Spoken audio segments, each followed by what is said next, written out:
పాక్ మాజీ ప్రధాని ఇమ్రాన్ ఖాన్ విదేశాంగ శాఖ మాజీ మంత్రి పాక్ పీపుల్స్ పార్టీ చీఫ్ బిలావల్ భుట్టోల ఎక్స్ ఖాతాలను భారత్లో నిలిపివేస్తూ కేంద్ర ప్రభుత్వం చర్యలు తీసుకుంది.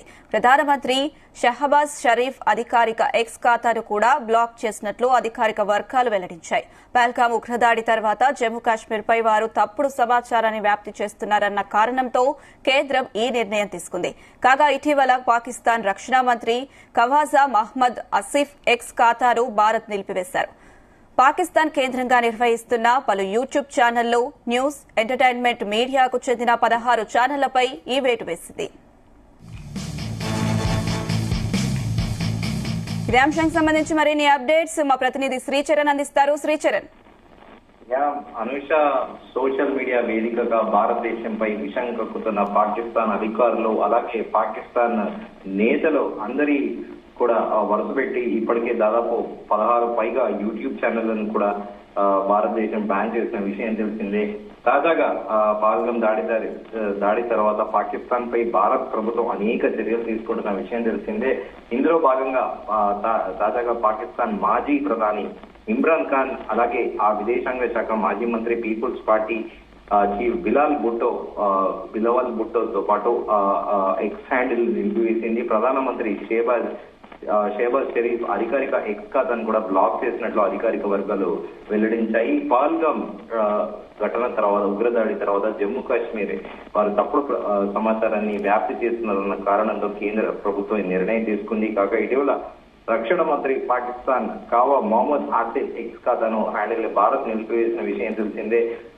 మాజీ మంత్రి పాకిస్తాన్ పీపుల్స్ పార్టీ బిలావల్ భుట్టో ఎక్స్ హ్యాండిల్ నిలిపివేసింది. ప్రధానమంత్రి షహబాజ్ షరీఫ్ అధికారిక ఎక్స్ ఖాతాను కూడా బ్లాక్ చేసినట్లు అధికారిక వర్గాలు వెల్లడించాయి. అయితే మొహమ్మద్ ఆసిఫ్ ఎక్స్ ఖాతాని భారత్ నిలిపివేసింది. పాకిస్తాన్ కేంద్రంగా పలు యూట్యూబ్ ఛానళ్లను కూడా నిలిపివేసింది. దాంట్లో ప్రధానంగా చర్చించుకోవాల్సిన ఈ 16 యూట్యూబ్ ఛానళ్లలో కూడా డాన్ న్యూస్ ఒకటి, అలాగే ఇర్షాద్ పట్టి అనే ఒక యూట్యూబ్ ఛానల్, అలాగే సామా టీవీ, ఏఆర్వై న్యూస్ ఒకటి, బోల్ న్యూస్ ఒకటి, అలాగే రాఫర్ యూట్యూబ్ ఛానల్ ని, అలాగే the Pakistan reference, Geo news, దాంతో పాటు సామా స్పోర్ట్స్, దాంతో పాటు జిఎన్ఎన్, ఉజ్జైన్ క్రికెట్, ఉమర్ చీమా ఎక్స్క్లూజివ్ అనే యూట్యూబ్ ఛానల్ ని, దాంతో పాటు ఆస్మా షిరాజీ, మునీఫ్ ఫారూక్ తో పాటు సునో న్యూస్ హెచ్డి అనే ఛానల్ కూడా బ్యాన్ చేసింది. రాజీనామా ఛానల్ ని కూడా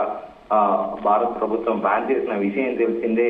అయితే దాంట్లో తప్పుడు ప్రచారాలు కూడా ఈ పాకిస్తాన్ యూట్యూబ్ ఛానళ్ల వేదిక కూడా పాకిస్తాన్ తప్పుడు ప్రచారాలు చేస్తుంది భారతదేశం పైన. Pakistan suspends visas for Indians after deadly Kashmir attacks on tourist అంటూ కూడా పలు కథనాలు వెలువడ్డాయి. ఇదే కాకుండా దీంతో పాటు పలు కీలకమైన వాటిపైన కూడా భారతదేశం పైన విషం కక్కే ప్రయత్నాలు కూడా ఈ యూట్యూబ్ ఛానళ్లు చేస్తున్నాయి. ఈ యూట్యూబ్ ఛానళ్ల నేపథ్యంలో ఈ suspected operators identify and legal action including FIR కూడా ఇనిషియేట్ చేశారు దీనిపైన. సో ప్రస్తుతం పాకిస్తాన్ కి ఇంకా విషం కక్కేటందుకు సోషల్ మీడియా వేదికగా కూడా పలు ఆరోపణలు చేస్తున్న విషయం తెలిసిందే. అసలు పాకిస్తానే టెర్రరిస్టులను ప్రోత్సహిస్తూ పహల్గామ్ ఉగ్రదాడికి కూడా పాకిస్తానే వెనుకల సాక్షాత్తు మాజీ ఐఏఎస్ఐ చీఫ్, ప్రస్తుతం ఆర్మీ చీఫ్ ఉండడనే విషయం పైన కూడా ఇప్పటికే ఎన్ఐఏ అధికారులు దర్యాప్తు చేస్తున్నారు. దీంతో పాటు మనం అక్కడ స్థానికులను కూడా చూస్తున్నాము. జిబ్బే ఎప్పుడైతే వెళ్లేటప్పుడు అక్కడ ఒక వ్యక్తి టూరిస్ట్ వెళ్లేటప్పుడు అల్లాహు అక్బర్ అని 3 సార్లు అన్న విషయం తెలిసింది. సో తాజాగా ఎక్స్ హ్యాండిల్ ని కూడా భారత ప్రభుత్వం నిలిపివేస్తూ కూడా తాజాగా కేంద్ర ప్రభుత్వం డెసిషన్ తీసుకుంది. ఒకవైపు తీవ్రవాదుల్ని ప్రోత్సహిస్తూ భారతదేశంలో ఎప్పుడు కూడా ఒక అనిశ్చితి, ఒక అన్సర్టెనిటీ క్రియేట్ చేయాలనే పాకిస్తాన్ మళ్ళీ పైగా ప్రగల్భాలు వీరాలకు కూడా పోతుంది. తమ దగ్గర 130 అణ్వస్త్రాలు ఉన్నాయంటూ కూడా వీరాలకు పోయి అలాగే భారత్ ని హెచ్చరిస్తూ వస్తుంది.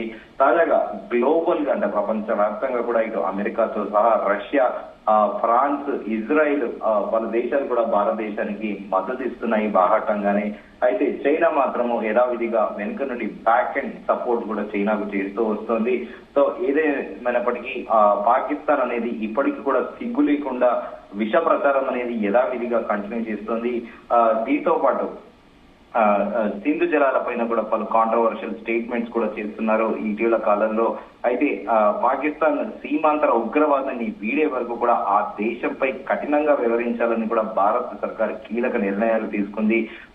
ఈ మేరకే పాకిస్తాన్ జాతీయులను కూడా మన దేశం నుండి వెళ్ళగొట్టిన విషయం తెలిసిందే.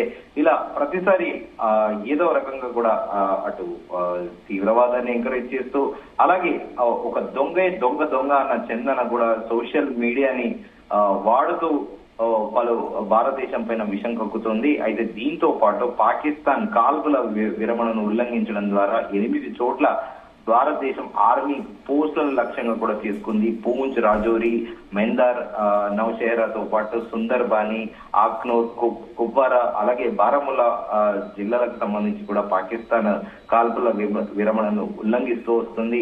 పాకిస్తాన్ సైన్యం చిన్న ఆయుధాలను ఉపయోగించి భారత్ పోస్టులను లక్ష్యంగా కూడా టార్గెట్ చేస్తూ వస్తుంది. అయితే పాకిస్తాన్ షెల్లింగ్ కూడా భారత సైన్యం గట్టిగా ప్రతిస్పందించింది. గత 10 రోజుల్లో పాకిస్తాన్ దాదాపు 33 సార్లు కాల్పుల విరమణను ఉల్లంఘించింది. మరోవైపు ఏమో పాకిస్తాన్ ఎప్పుడైతే ఈ పహల్గామా దాడి తర్వాత సాక్షాత్తు ప్రధాని నరేంద్ర మోదీ మధుబన్లో ఎట్టి పరిస్థితుల్లోనూ తీవ్రవాదాన్ని వదిలేదే లేదని తేల్చి చెప్పిన విషయం తెలిసిందే. దానిలో భాగంగా షిమ్లా అగ్రిమెంట్ ఏదైతే ఉంటుందో ఆ అగ్రిమెంట్ ని కూడా పాకిస్తాన్ రద్దు చేయడం కూడా గమనార్హము. షిమ్లా అగ్రిమెంట్ లో ఏదంటే ఎప్పుడైతే ఇండియా బంగ్లాదేశ్ ని సపరేట్ చేశారో అప్పుడు ఇందిరాగాంధీ ప్రధానిగా ఉన్నప్పుడు కూడా ఈ సిమ్లా అగ్రిమెంట్ అనేది జరిగింది. భవిష్యత్తులో ఏదైనా కాన్ఫ్లిక్ట్స్, ఏదైనా గొడవలు ఇండియా పాకిస్తాన్ మధ్య జరిగితే మూడో దేశానికి అవకాశం ఇవ్వకుండా ఈ రెండే పరిష్కరించుకోవాలని కూడా ఆ సిమ్లా అగ్రిమెంట్ ని కూడా రద్దు చేసింది. దీన్ని బట్టి ఖచ్చితంగా ప్రపంచ దేశాల సపోర్ట్ కోసమే ఆ షిమ్లా అగ్రిమెంట్ రద్దు చేసినట్లు కూడా తెలుస్తుంది. కొద్ది రోజుల కిందట డొనాల్డ్ ట్రంప్ కూడా కీలక వ్యాఖ్యలు చేశారు. భారతదేశం పైన పాకిస్తాన్ దాడి చేస్తే మాత్రం ఊరుకునే ప్రసక్తే లేదు, అట్లా అని చెప్పేసి 2 దేశాల మధ్య యుద్ధాన్ని కూడా నేను కోరుకోవట్లేదు, Modi is my best friend అంటూ కూడా సాక్షాత్ డొనాల్డ్ ట్రంప్ చెప్పాడు. సో ఈ మేరకు పాకిస్తాన్ పైన కూడా అమెరికా కూడా చాలా గుర్రుగా ఉంది. అమెరికన్ వైస్ ప్రెసిడెంట్ కూడా చాలా క్లియర్ గా చెప్పాడు, టెర్రరిజాన్ని అంతం చేయడంలో భారతదేశానికి ఖచ్చితంగా సహకారం ఇస్తామని కూడా చెప్పిన విషయం తెలిసిందే. ఇటు ఫ్రాన్స్, ఇజ్రాయెల్, రష్యా, అమెరికాతో పాటు పలు దేశాలు కూడా భారతదేశానికి ఇప్పటికే సంఘీభావం తెలిపాయి. సో తాజాగా ఒక్కొక్కటిగా కూడా పాకిస్తాన్ ని అన్ని కోణాల్లో కూడా కార్నర్ చేస్తూ, ప్రతి ఆస్పెక్ట్ లో కూడా కార్నర్ చేస్తూ వస్తుంది భారత ప్రభుత్వం. తాజాగా ఎక్స్ ఖాతాలు కూడా నిలిపివేయడము, ఇంకా వాళ్ళకి విషం కక్కే అవకాశం కూడా ఇవ్వకుండా భారత ప్రభుత్వం గట్టి చర్యలు అయితే తీసుకున్నట్టు చెప్పుకోవచ్చు మనం. Anusha. Right Sricharan, thank you.